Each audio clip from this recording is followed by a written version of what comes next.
Are you encouraging me to break the law, officer? Good. Good morning, YouTube. Saturday morning. And I don't really have anything specific to talk to you about today. Well, I'm out on the bike, I'm on my way home. And I figured I'd talk to you. So we're going to talk about that car pulling out in again. And then we're going to talk to you about micro pigs. That's what we're going to talk about.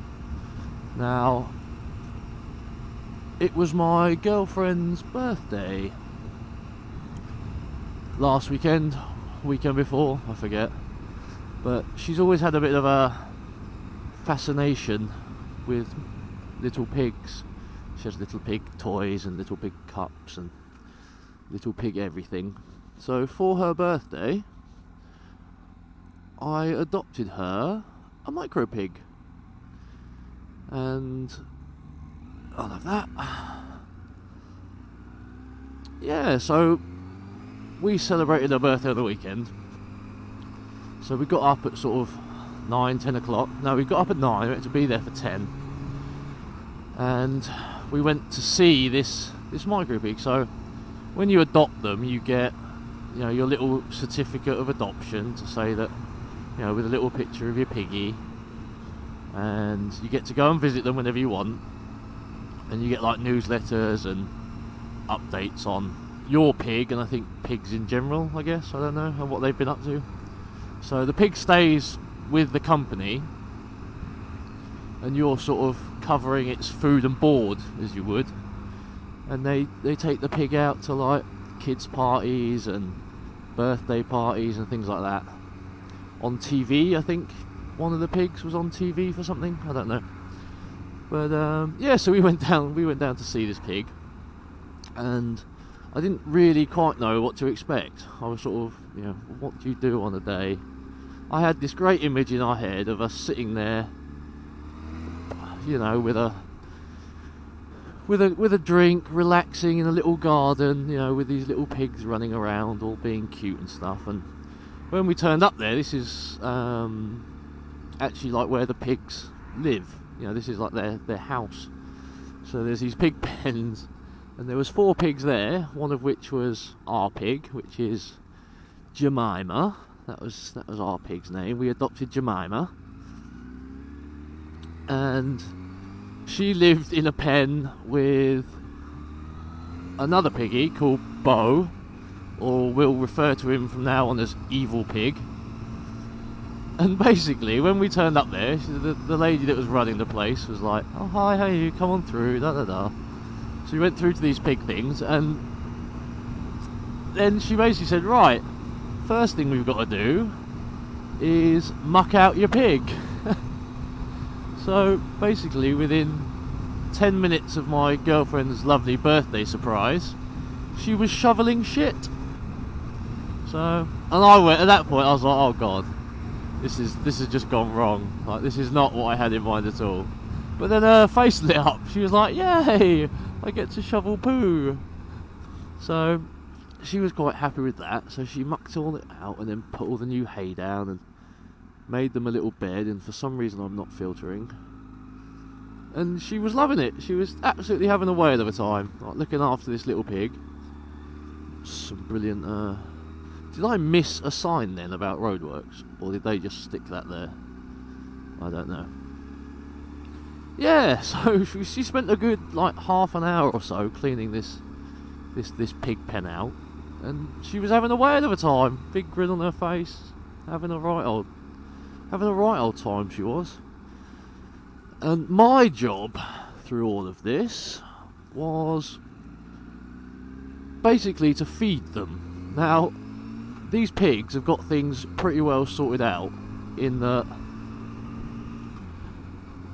they've figured out if they make noise, someone comes along and gives them food. Now, they don't do it when they can't see the people, so they know what they're doing. You know, if you just sort of all go round the corner, they just go quiet and get on with their day and start snuffling and truffling around. But as soon as they see people, they just start making lots of noise, because they know this woman, there you go, well done, cancelling your indicator. They know that as soon as they start going oink oink, you know, they make quite a lot of noise, these pigs do. And that someone will come along and throw food at them, basically. So throughout the whole day, I was literally stood there with like this massive bucket of like pellet, I guess it was. I don't quite know what it was, to be honest, but pig food, I'm assuming. Might have been bacon.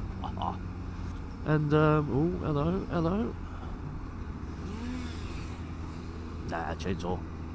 Yeah, so that was my job. I was throwing food at pigs. She was cleaning up shit, and we were having a great time. I was taking lots of photos and having a really great time. But yeah, after that was all done, this other couple arrived that sort of, they'd adopted one of the pigs in the other pens. So my job role sort of veered off into just looking after, you know, keeping our pigs quiet. And we got it all mucked out, all the hay, everything was done. And she's like, now you can just, you know, play with him, play with her even, you know, get to know her, see what she's like. And she was really, really shy when we first got there. She was sort of just hiding behind the other pig. And by the end of the day, she was all like snuffling about and coming up for snuggles. They are sort of like small dogs, just a different shape, with funny noses. Their noses are really funny. They sort of wiggle back and forth like, I love them. But yeah, I really enjoyed myself, and we were having a great day. Everything was going great, and she was having great time with the pig, until it came to the point for them to get like their actual food, as if I hadn't fed them enough. Like I fed them almost an entire bucket of this pig food stuff. Now, like, right, it's time for them to have their feed. So we had some carrots to feed them and some bananas. So we got the idea that we wanted a nice picture of my girlfriend and Jemima. You know, and we figured the best way to do that was with food. You get the food and suddenly they come over and they're your best friends, and they'll basically sniff around until you give them the food. Now the problem with this was the evil pig was like, they're like pack animals. What are you doing here? So just like wolves do, you have like a leader and, you know, sort of subordinates in the pack. Unfortunately, little Jemima was the subordinate. So anytime there was food around, this evil pig would just like headbutt Jemima out of the way and be like, right, my food, you can go away. So my girlfriend had the brilliant idea of like holding the food out of the way and then like dropping it and then giving the other bit to Jemima, and we'd have, you know, like those few crucial seconds then to get a lovely photo.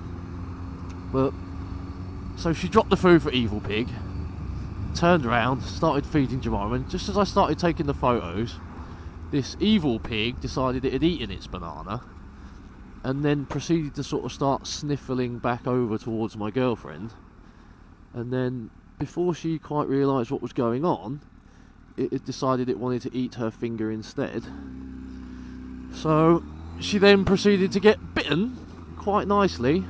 And I mean, these things have got pretty sharp teeth. It really did, it broke the skin, you know, we didn't have to amputate it, but she certainly did get a little bit hurt. So not only did she end up having to shovel shit on her birthday, she then also got bitten by an evil pig. So I've got a wonderful photo that I'll ask her if I can put it on this video, of her sort of just been bitten by a pig with a sort of little owie face on, and I think it's quite funny. But yeah, she didn't quite see the funny side at the time. But anyway, all in all, the company we did it through was in London. They're called Q Little Pigs in Q, funnily enough. So yeah, it was really good. It really didn't cost that much. It was quite reasonably priced. And I'm just going to keep going there. Yeah, it was just a really nice day, and I think she's absolutely pig nuts. So she really loved it. She loved the old day, even shoveling poo and getting bitten. So if you want to pay out for your girlfriend to have an unusual present, get her shoveling shit and bitten by pigs. So that's just how I roll, ladies and gentlemen. It's how I roll. Take care, guys. Bye bye.